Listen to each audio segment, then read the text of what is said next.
What is up, everybody? Welcome back to Striking Standard. Now, if you have ever tuned into a ONE Championship event, you know just how entertaining they can be. But unfortunately for more serious fans, when you go to take a look at the rankings or how some contenders stack up against others, the company seems to just be making things up. Behind the scenes, there is just mess after mess. I mean, how do you have a vacant #1 spot? In my last video, we started off with the Featherweight Muay Thai division, and I gave my picks for who I think actually deserves to be in the top 5.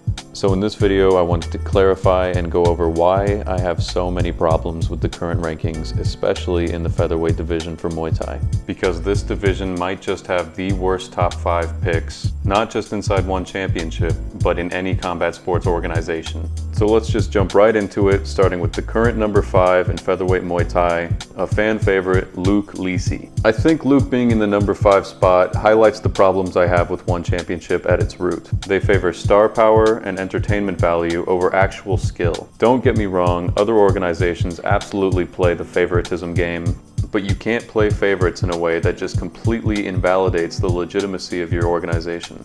Luke was gifted his number 5 ranking after losing to the, at the time, number 4 ranked Joe Nadowit. And Luke has stayed the number 5 contender ever since. Luke's only 2 wins in ONE Championship have been a split decision win over Eddie Abasolo and a round 1 TKO over newcomer Cody Jerome. It's hard to accurately say where he fits into the top contenders in ONE, but I would like to see him match up against some other up-and-coming fighters outside of the top 5. That being said, he is absolutely entertaining as hell, and I will always tune in to watch the chef cook.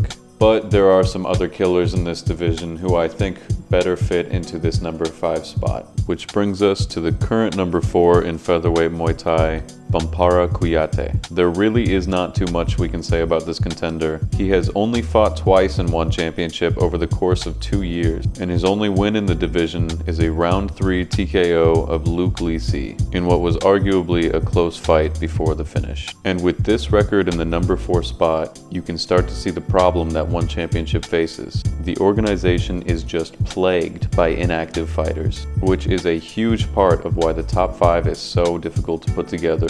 Because aside from Luke Lisi, we have absolutely no idea how Kuyate stacks up against any other fighter in the division. But moving on to the current number 3 rank, another fan favorite and Muay Thai legend, Sidichai. Sidichai's fight with Shadow last month is what drove me to finally make these videos. This unranked prospect won multiple rounds, dominating Sidichai in the 3rd, even scoring a huge knockdown. But somehow, dominantly defeating the number 3 ranked fighter doesn't get you ranked or even a contract into the organization. So very surprised you didn't get a contract. I am not disappointed that I don't get the bonus or the contract because I believe that winning against Sidichai was already good enough. This is where completely relying on entertainment value and star power can entirely ruin your organization. Because how can you make this matchup, see that Shadow is able to beat top 5 contenders, and then just pretend like it never happened? What's even more absurd is that the exact same thing has already happened when Sidichai fought Mohamed Siasarani. So now we know of at least 2 unranked, uncontracted fighters who we know are better than some of your top 5 guys. And the rankings just seem pointless.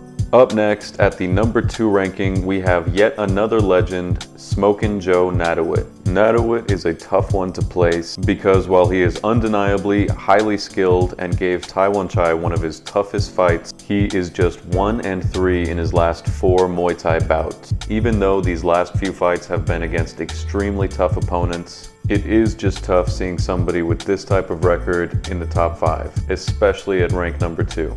Which leaves us once again with the 2 rightful stars of the featherweight division, rank number 1 Superbon and champion Taiwanchai. Now at this point in the list, it's hard to have much criticism for these picks. Both of these guys are absolute killers with impeccable records. My only comment is that Superbon has mainly focused on kickboxing inside of ONE Championship, and I would definitely love to see a few more Muay Thai bouts out of him, especially as the number 1 contender in the division. But at this point, I may just be nitpicking, because I do truly believe these 2 guys are the hardest fights for anybody in the division. And that is all I have for this video. Thank you guys so much for watching. Please let me know your opinions in the comments. Don't forget to leave a like and subscribe so you don't miss out on future content.